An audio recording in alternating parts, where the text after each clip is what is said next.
नमस्कार केबे निजको पचारिछन्ति कि आमे जो जीवन बंचुछु तार प्रकृत माने कोन। आज आमे रबिन शर्मांकर गोटे बहुत प्रभावशाली बही विषय कथा हेबा जहा आमकु एही प्रश्नर उत्तर खोजिबारे सहाय्य करिवो।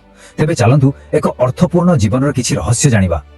देखंतु बहिर आरंभ ही गोटे बहुत शक्तिशाली प्रश्नरु हेउछि जहा आम समस्तंको निज भितरे टिके हलेई देबो। आमे जेतेबेले ए दुनियारु चली जिबा लोकमाने आमकु केमिति मने पकेइबे, आम जीवनर प्रभाव कोन रहिबो, एही गोटिए प्रश्न ही गोटे उद्देश्यपूर्ण जीवनर मूल दुआ। नॉर्मन कजिन्सकर एही कथाटी बहिर मूल मंत्र कहले चले। ठीक गभीर भावरे चिंता करंतु त प्रकृत दुख मरीजिबा नुहे बरं बंची थाउ थाउ निज भितरर स्वप्न आ संभावना गुडी को मारी देबा। एहा हमकु मने पकाई दिए जे प्रतिटी मुहूर्त को पूरा पूरी बंचिबा केते जरूरी। तेबे एइठु आरंभ हेउछि बहिर मूल कथा। आजिकालीर दुनिया रे आमे कोन निज इच्छा रे जीवन बंचुछु ना केवल परिस्थिति सह घुसाड़ी होई चलीछु। अनेक समय रे आमे जीवन को चलाइबा बदल रे जीवन आमको चलाउछि। एहा केते बड़ विडंबना नुहे कि टेक्नोलोजी आमको सारा दुनिया सह जोड़ी देइछि सत, किंतु आमे आम पाखरे थिबा मनीष मानक ठारू दूरे जाउछु। मनीष मनीष भितर रे सेही संपर्क केउठी ना केउठी हजि जाउछि। तेबे एहार समाधान कोन? रविन शर्मा कहंती प्रकृत परिवर्तन बाहरे नुहे निज भितरे ही आरंभ हुई। जेतेबेले आमे निज मन निज भावना आ निज दृष्टिकोण को नियंत्रण करबा सिखि जिबा सेतेबेले आम पई पूरा दुनिया बदली जिवो। आम दृष्टिकोणर शक्तिर केते शक्ति ताहा बुझिबा पई आसंतु एक छोटो कहानी शुणिबा। कल्पना करंतु गोटी हॉस्पिटल रूम रे दुई जण गुरुतर रोगी अछंती।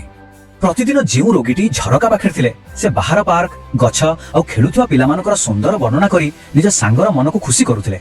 एहा तांकर एक दयापूर्ण काम थिला। किंतु धीरे धीरे द्वितीय रोगीटीर मनरे ईर्ष्या आसीगला।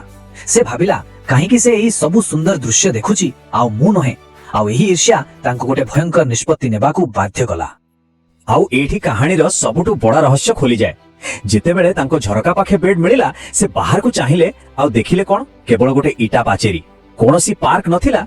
तांको सांग केवल निज कल्पनारु सेही सुंदर दुनिया तयारी करुथिले तांको टिके खुशी देवा पई। एथिरु जणा पड़े आम वास्तवता आम परिस्थिति नुहे आम दृष्टिकोण ही तयारी करे। एही आत्मनियंत्रण पई रविन शर्मा गोटे बहुत सुंदर शब्द व्यवहार करंती, कठोर स्नेह। एहार माने निजको दंड देवा नुहे बरं निजर भल पाई निज सह टिके कठोर हेबा। कारण जदि आमे आजी निज उपरे कठोर हेबा तेबे भविष्यतर जीवन आम पाई सहज होई जिवो। आउ जानिछंती एही अनुशासनर कथा किछि नुआ नुहे। बहु पुराना कालरू बड़ बड़ ज्ञानी माने एहा कहि आसुछंती। सफल लोक माने केवल सहज काम करंती नाही बरं से माने सेही काम करंती जहा जरूरी जदियो ताहा कष्टकर होइथाय। एठी गोटे छोटो किंतु गुरुत्वपूर्ण कथा बुझिबाकू हेबो। डायरी आ जर्नल भितरे फरक कोन? डायरी रे आमे लेखु कोन हेला, किंतु जर्नल रे आमे लेखु जहा हेला सेथिरु मु कोन सिखिली। जर्नल होची आत्मचिंतन पाई एक शक्तिशाली उपकरण। आसंतु एबे द्वितीय पाहाचको जिबा, अभ्यासर शक्ति।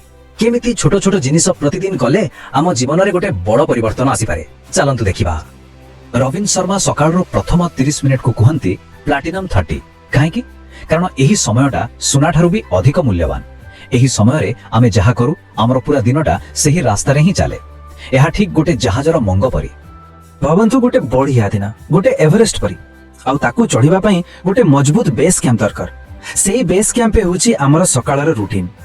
एथि पई गोटे शांत जगह खोजंतु, किछि समय निज सहे बितांतु आउ किछि भलो जिंस पढंतु। एतिकी कले दिनर आरंभ बहुत भलो हेबो। ए कथाडा केते सत।